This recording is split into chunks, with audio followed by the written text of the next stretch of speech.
નમસ્તે વિદ્યાર્થી મિત્રો, સંકલન લેક્ચર નંબર 28 પ્રકરણ અને સ્વાધ્યાય 7.11માં જે આપણે નિયત સંકલનના ગુણધર્મ આધારિત ચેપ્ટર હતા એમાં આજે આપણે પાછું આગળ વધવાનું રહે. એમાં 7 દાખલા આપણે છેલ્લે જોયા હતા. 8માં integration 0 to pi by 4 log 1 plus 10x dx ફરજિયાત કીધું છે કે આનો ઉપયોગ ગુણધર્મનો કરી અને સાદુરૂપ આપજો.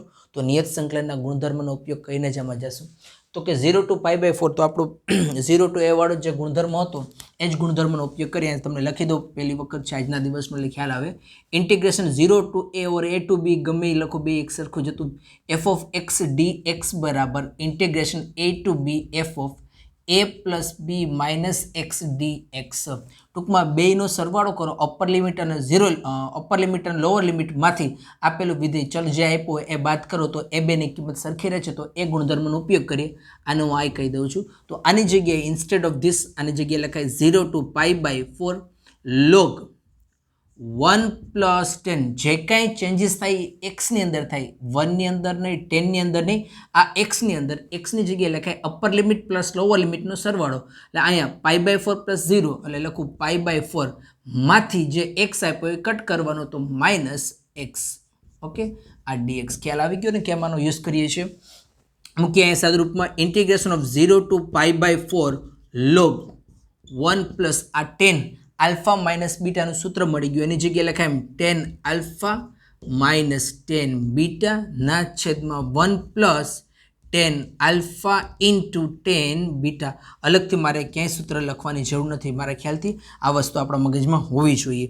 Integration 0 to pi by 4 log 1 plus 10 pi by 4 એની કિંમત 1 થાય. અહીંયા 10 pi by 4 એની કિંમત 1 થાય તો લખાય 1 માઇનસ 10x ના છેદમાં 1 પ્લસ 1 ઇન્ટુ 10x લખો અહીંયા 10x dx is equal to integration of 0 to pi by 4 log લસા લઈ લો.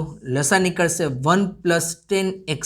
અહીંયા 1 પ્લસ 10x ગુણાય 1 plus 10x plus 1 minus 10x whole dx. અહીંથી plus 10x minus 10x cut થાય એટલે થશે ને integration of 0 to pi by 4 i equal to integration of 0 to pi by 4 log 1 plus 1 એટલે લખેલા 2 upon 1 plus 10x dx. હજી આને કાંઈ લોગનું આપણી પાસે કોઈ સીધું વિધાન જ નથી તો એક કામ કરું, આ લોગનો ખાલી ગુણધર્મ મૂકું. Integration of 0 to pi by 4 આને આમ લખીએ કે log 2 minus log 1 plus 10x dx. Okay, શું કર્યું બાળકો? આમાં તમે સમજી શકો છો છે log a minus b હોય તો લખાય log a upon b. તો અહીં log a upon b ની જગ્યાએ લખો log a minus b. હવે બંનેને જુદું જુદું ઇન્ટિગ્રેશન આપી દો માટે લખાય i ઇક્વલ ટુ અહીં log 2 ને log 2 અચળ પદ છે તો એને બહાર કાઢવું પડે. Integration 0 to pi by 4 1 dx. Ready? આને પણ ઇન્ટિગ્રેશન જુદું આપું. Integration of 0 to pi by 4 log 1 plus 10x dx. અહીંયા થશે i ઇક્વલ ટુ log 2 1 એનું integration x 0 to pi by 4 minus લોગનું ઇન્ટિગ્રેશન થતું જ નથી પણ લોગવાળા થોડાક જે દાખલાની રકમ છે એમાં બાળકો કાળજી રાખવી કેમ કે એમાં આઈનો ઉપયોગ થઈ જ જતો હોય. લોગ ટૂંકમાં આઈ 0 to pi by 4 log 1 plus 10x છે તો એની જગ્યાએ વળી પાછો આપણે log 1 plus 10x એની જગ્યાએ લખી શકાય i. આઈને આ બાજુ એરેન્જ કરી નાખો એટલે i plus i 2i is equal to log 2 limit મૂકો pi by 4 માઇનસ 0 માટે 2i is equal to log 2 into pi by 4.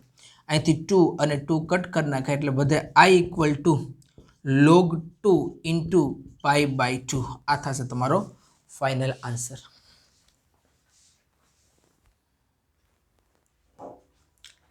Number 9 આદેશથી કરી શકાય એવી બાબત છે પણ આપણને કીધું છે કે નિયત ગુણધર્મનો ઉપયોગ કરી અને સાદુરૂપ આપજો તો એ જ નિયત ગુણધર્મનો ઉપયોગ કરીને સાદુરૂપ અપાય અને સાબિત કરાય. 0 to 2 ભાઈ જે હમણાં જ આગળ આપણે જોયું integration 0 to a f of x dx. બાળકો વિદ્યાર્થીઓ a to b કહું કે 0 to a કહું ગુણધર્મ તો એક જ લાગે છે. Integration of 0 to a f of a minus x into dx એ જ ગુણધર્મ અહીંયા લાગે છે તો અહીંયા લખાય x ની જગ્યાએ જે વિધાન આવતું એમાં ચેન્જ થાય ભાઈ. x હોય તો x ની જગ્યાએ upper limit minus lower limit એટલે લખાય 2 minus x √2 માઇનસ એક્સની જગ્યાએ લખાય 2 માઇનસ એક્સ ઇન્ટુ ડીએક્સ. જે કાંઈ ચેન્જીસ થાય એ એક્સમાં થતા હોય એ આપણે થોડીક કાળજી રાખીને ચાલી લેવાની. રેડી? અહીં વધુ integration of 0 to 2 2 minus x in square root. અહીંથી 2 minus 2 minus minus plus x 2 2 cut થશે એટલે વધશે ખાલી √x dx. હવે આના માટે એક વખત ગુણધર્મનો ઉપયોગ થઈ ગયો. હવે તમારે આદેશ લેવો હોય તો લેવાય, પણ એના કરતાં પણ સહેલું કયું પડે તો કે ડાયરેક્ટલી તમે √x ને બે સાથે ગુણાવી દો ને, એટલે કે આમ 2√x માઇનસ એક્સ ઇન્ટુ એટલે થાય x⁵3/2 dx. રેડી? આ સિમ્પલ મેથડ એને બને. હવે આ બેને જુદું જુદું એ સંકલન આપી દેવાય. 2 ને બહાર કાઢી 2 integration of 0 to 2 √x dx minus integration of 0 to 2 x⁵3/2 dx. અહીંયા વધશે 2 x ઘાતમાં 1નો ઉમેરો છેદમાં એ ઘાત, ખ્યાલ છે અહીંયા 1/2 એનો ઉમેરો એટલે કે 1/2 3/2 0 to 2 માઇનસ અહીંયા ઘાતમાં 1નો ઉમેરો xની 5/2 ઘાત ના છેદમાં 5/2 ઇન્ટિગ્રેશન ઓફ 0 to 2. રેડી? તો મારા ખ્યાલથી આ સાદરૂપ છે. હવે તમે આરામથી અહીંયા કરી શકો. આને ઉપર લઈ જવાનું, 2 મૂકવાનું અને આગળ સાદરૂપ આપી અને પાછળ આન્સર સુધીમાં પહોંચી શકાય એવી છે. તો આ મેથડમાં આપણે જે યુઝ કરીએ છીએ બરાબર જોજો. અહીંયા આપણે પહેલાં એનો ગુણધર્મ કેટલો સહેલો પડ્યો, બાકી આના માટે આદેશ લઈ અને કામ થાય કરી, પણ અત્યારે આપણે આદેશ વગર પણ એ નિયત સંકલનના ગુણધર્મનો ઉપયોગ કરી અને આ દાખલો ગણી શકાય. નિયત સંકલન હોય તો જો, અનિયત સંકલન હોય અહીંયા લિમિટેડ ન આપ્યો હોય તો પછી આ ગુણધર્મ ત્યાં એપ્લિકેબલ નથી.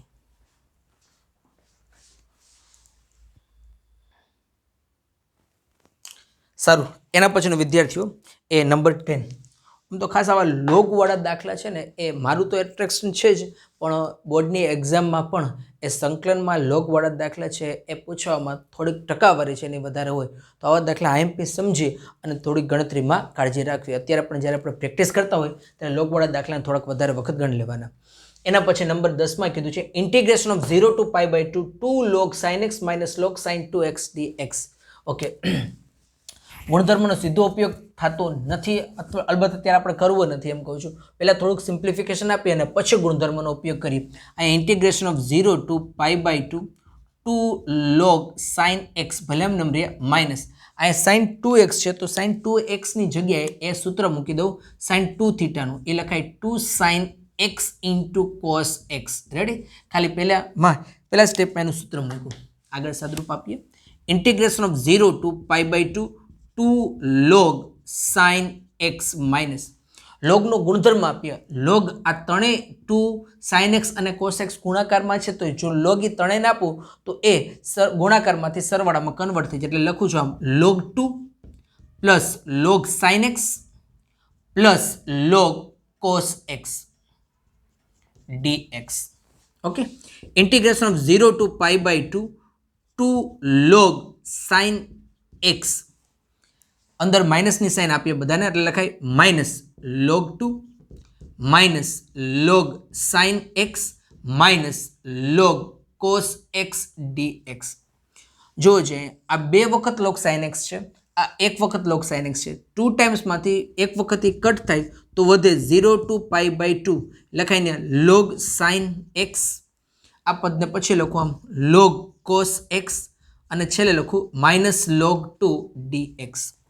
ગુણધર્મનો ઉપયોગ કરીને તો મને તો ખ્યાલ આવી ગયો કે આ બે કટ થઈ કેમ છે. શું કામ એને? તો કે હમણાં હું બધાને નોખું સંકલન આપું છું અને પછી π/2 માઇનસ x વાળો ગુણધર્મ લગાડીશ ને તો એ કટ થશે. જો આમ આપું છું ઇન્ટિગ્રેશન ઓફ 0 to π/2 છૂટું સંકલન બધાને આપતા log sin x dx minus integration of 0 to π/2 log cos x dx minus integration of 0 to π/2 log 2 dx. કારણ કે લોગનું સંકલનનું કોઈ એવું સૂત્ર આપણી પાસે બન્યું નથી ને ખંડ સંકલન એ આની અંદર પેટા ભાગે કોઈ દી પૂછાય નહીં, તો એ કટ થાય હોય એવી રીતના આપ્યો હોય. કાં તો આને કન્વર્ટ કરે કાં તો આને કન્વર્ટ કરે, બેમાંથી એકને કન્વર્ટ કરો એટલે ફરી જાય. કદાચ આપણે પહેલાને કરીએ તો લખાય ઇન્ટિગ્રેશન ઓફ 0 to π/2 ને ગુણધર્મનો ઉપયોગ કરીએ છીએ log sin x ની જગ્યાએ લખાય π/2 માઇનસ x. ગુણધર્મ આપણને ખ્યાલ છે હવે ક્યુ આવ્યું હોય minus integration of 0 to π/2 log cos x, એ તો છે જ, માઇનસ log 2 ને બહાર રાખવું log 2 ઇન્ટિગ્રેશન ઓફ 0 to π/2 ને વધશે 1 dx.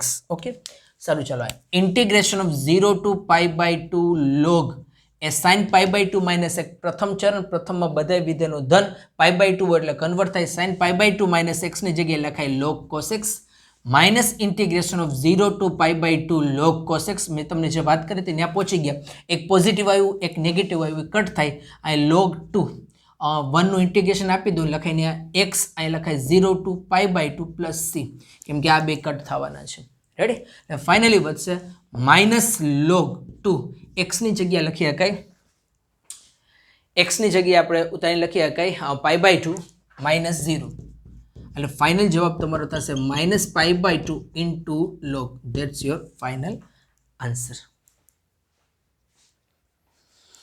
હજી પાછળ આન્સર માટે જો સેટ એવું કર્યું હોય તો આ માઇનસ ઘાતના ઉપર લઈ ગયા હોય તો જો આમ પાઈ બાય 2 ઇન્ટુ લોગ આ 2ની -1 પાવર લોગના ગુણધર્મ મુજબ એટલે -1 હોય તો ત્યાં આપણે લખી શકાય પાઈ બાય 2 ઇન્ટુ લોગ